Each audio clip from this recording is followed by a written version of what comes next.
You know, I'm not sure how to do this. I'm a little book flustered.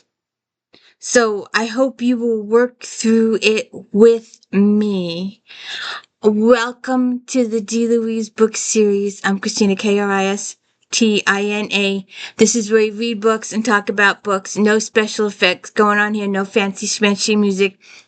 Horrible thumbnails because absolutely nobody's watching my videos.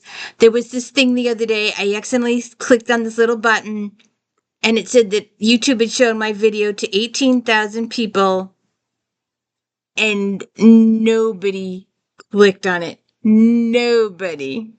So obviously that was a 1 in a million because there are so many of my videos where they don't even show it to anybody.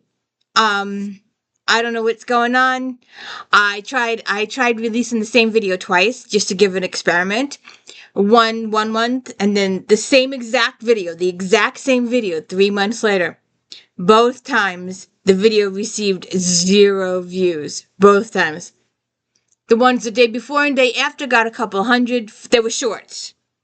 My long forms, nobody views. But this was a short.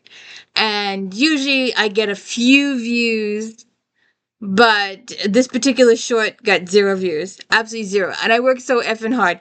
You know, she'd have gotten in that box if my back was turned. But because I had the camera on, I had to beg and plead for her to get into that box. And she got in the box. And I was like, yes, this is going to be so cool, this video. And no one watched. It was one of those videos about the cat preferring the box to the bed that came in the box. And nobody watched it. 0 people watched it. Don't know. But anyway, where was I? I got off track here. Book 11 of the Mercy Thompson series, Storm Cursed. And there's a lot going on here. Like I said, I've got my notes. I've got my notes. And this is the first one in the series where I'm a little flustered. We're just gonna have to work through it together and be prepared for spoilers. I will not tell you how it ends, but I will tell you the rest of the book. I'm in it for the characters. I'm in it for the character progression. I'm in it for the character growth. And we've got a little bit of a situation here. And it takes a while. It takes a while to... It's I'm a little bit of a loss, like I said. Let me, sorry. Um, let's just work this through together. Okay, so we start at the beginning. Adam has been called away. And Mercy, Ben, and Mary Jo go to a barn. This goblin is a bad goblin, and he killed people on camera. And the police in that area said, Mercy, could you handle this for us? The last time we handled it, we lost quite a few officers. If you could go handle this goblin for us, we would appreciate it. So Mercy and Ben and Mary Jo go. And Mercy, the intelligent being that she is, called the Goblin King and informed him of what they were doing. So he joins them and he saves the day. Then they've got to take an errand to the police station, and Mary Jo may or may not be considering getting back with her ex. We'll have to leave that for a future book. So we got to go through all this stuff. Then Mercy gets a second phone call that evening. I don't know when this chick ever sleeps, but she gets a second call that this little boy had a goat farm, and he had a bunch of baby goats.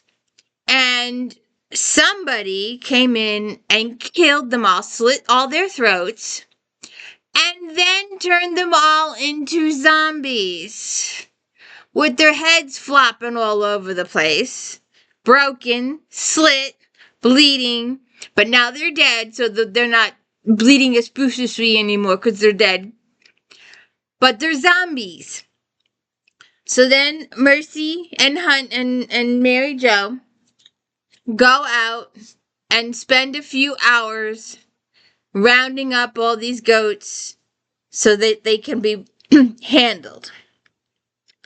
And then Adam calls her, and he's got some bad news. She's been unable to reach him for a little while, and I want to see what this, I highlighted this page, and I want to see what this is about.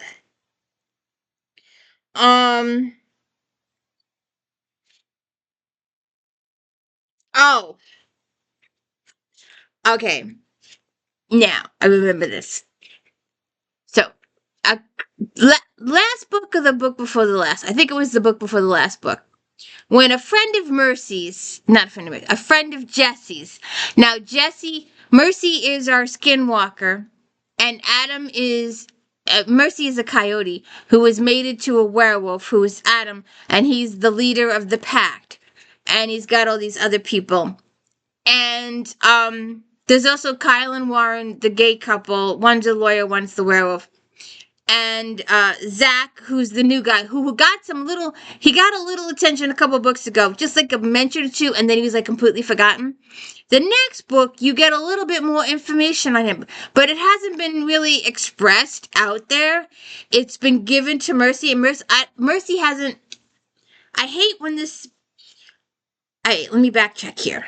So, one of my authors says that if you're told about an event, if me and you were sitting down to dinner and we're eating our salad and we're talking blah, blah, blah, blah, blah, right? So you're experiencing it. But if a couple days later, I'm telling Sally Smith, oh, I had dinner with this person and we talked about that's after the fact. That's off stage. It happened off stage.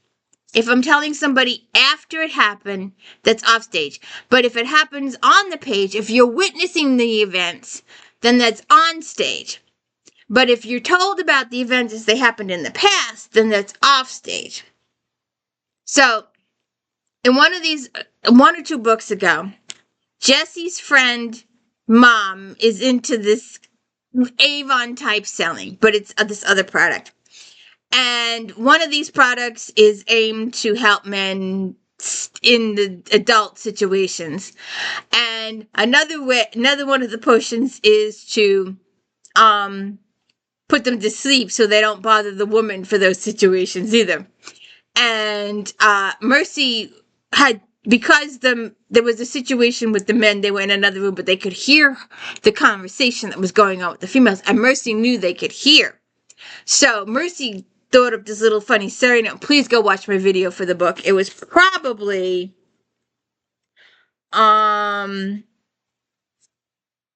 it was either Frost Burned or Night Broken. One of those two. I know it was after a remark. But so she's trying to sell Mercy all this stuff, and their euphemism for sex was nudge. Mercy was trying to tell the woman, oh, her husband's a werewolf, he doesn't need that stuff, he always wakes me up in the middle of the night with a little nudgy. And the house had went hysterical over it. So every now and then they bring it up whenever they can. So Adam has come back, and he has really bad news, and he just needs to be with Mercy a minute. And he's kissing her and going all over her in public out in the street. And one of his werewolves says, don't give in to the nudge, Paul, called Paul urgently. You know you regret it. Quick, said Zach. Does anyone have any of that essential oil stuff that Jesse's mom friend sold Mercy? Adam stifled another laugh. This one a laugh of self-amusement mixed with frustration as he pulled back. He steadied me and waited for his own breath to calm down. The nudge always wins, he murmured to me. Thank God. Just not right here and now, I said. I should have been appalled, I suppose. Here we were in public, in full view of the percentage of the pack, in front of what I was pretty sure was a murder scene, and they had just done this because Adam was so upset that he needed a moment. So while Mercy is dealing with the, I should have put another one of my pillows. Oh, this is bad. Just a second, excuse this a little.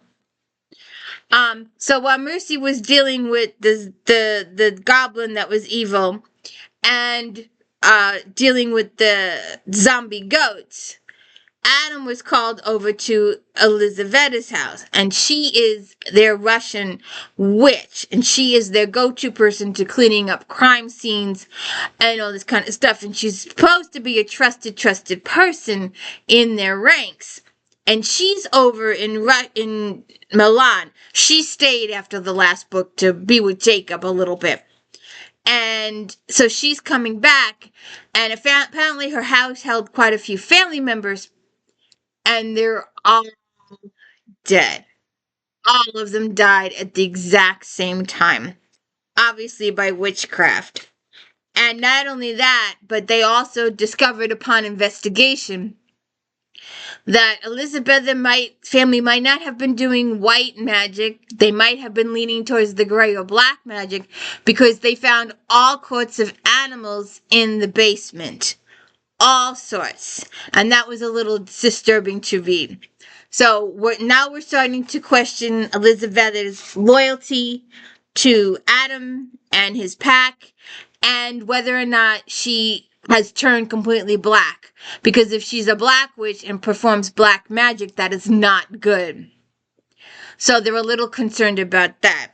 Then we have this other big story going on, that the U.S. government has come to Adam. I have got to get another pillow. The U.S. government has come to Adam since the Fae have come out. And he wants Mercy to negotiate. There's a whole explanation of why they chose Mercy. To negotiate the treaty between the humans and the Fae. And basically what Mercy says is, you leave me alone, I'll leave you alone. And that's, basically it. But it's going to be more complicated than that. It's going to take a little bit of a while. So, we have all this stuff going on. And then, we also have, a couple of books ago, they had this evil vampire. And, he also had witch powers, and Mercy and them had to put him down. And Marcilla is our lead vampire person, and Stefan has a blood bond with Mercy, and he tries to leave her alone. They did the blood bond for a reason a couple of books ago, and it was explained, but he leaves her to Adam because he knows that Adam is her mate. So they're doing all that, so they alert the vampires. And there's a lot of these books where the vampires play a second fiddle to the story. They're always like a key element to the ending, a major key element. But Patricia keeps them to the side. They're like, oh, blah, blah, blah, blah, here. Let's put them aside and we'll address this issue later.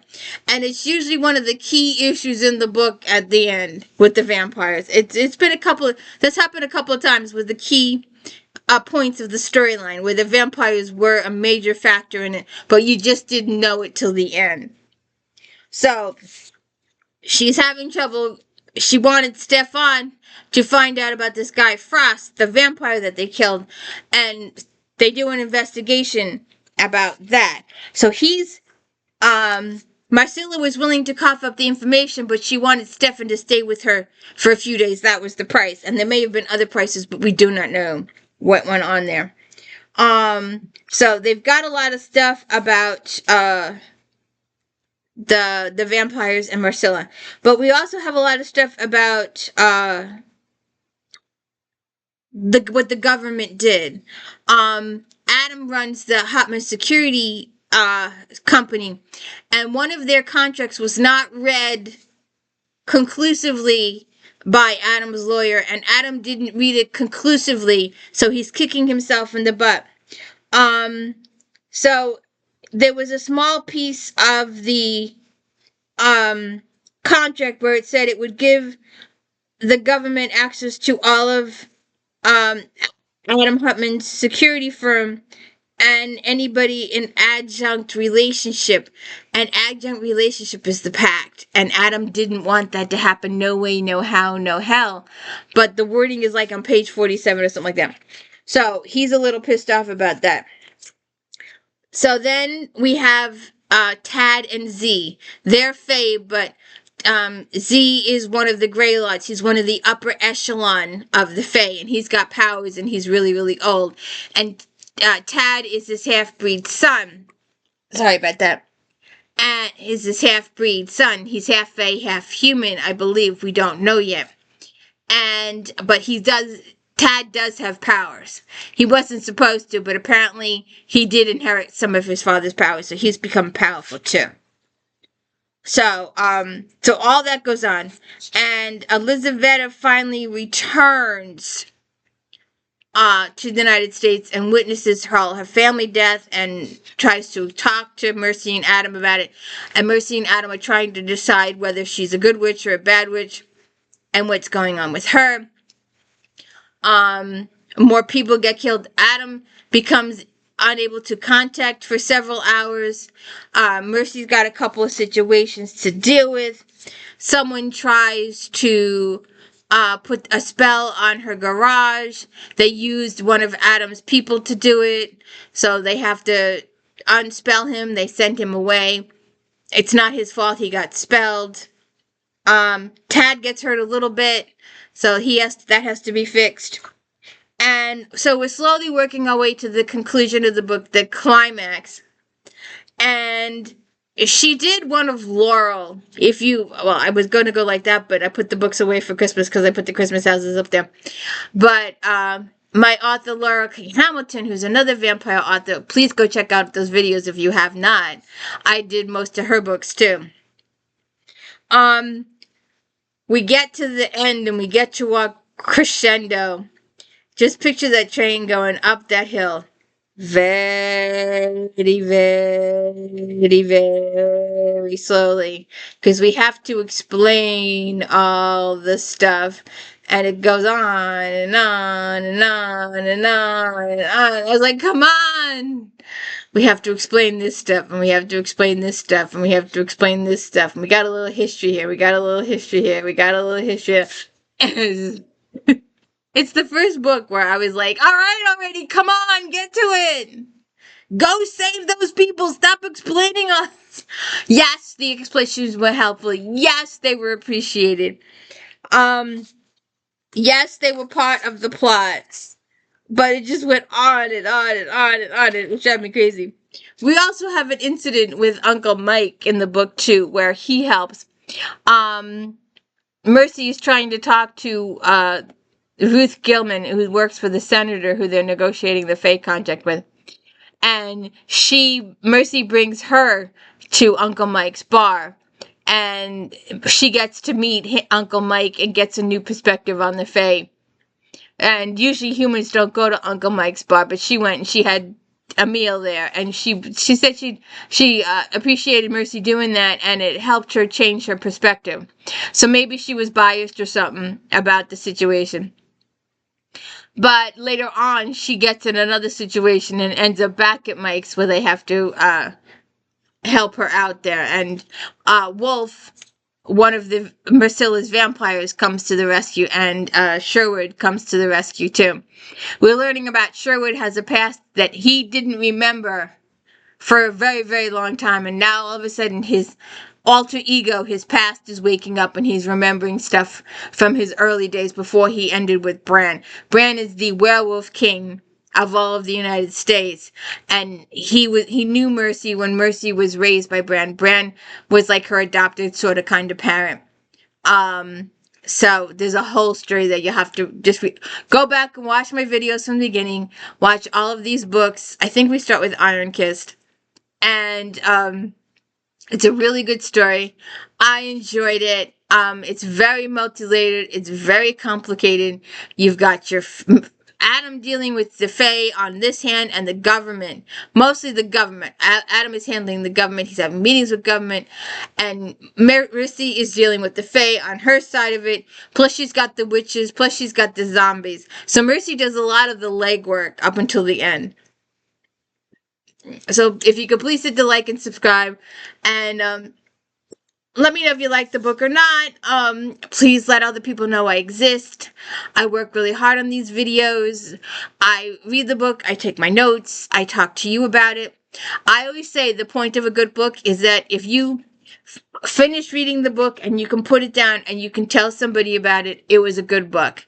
But if you put the book down and go, wait a second, what? Then it wasn't a good book. So if you can talk about it afterwards, it was a good book. So if you could please let people know I exist, I'd appreciate it. And I hope a tree is going to magically appear here tomorrow. I can't wait to start getting ready to decorate. I'm trying to figure out what I'm going to do with this couch. So if you could please hit the like and subscribe, I'd appreciate it. Thank you so much.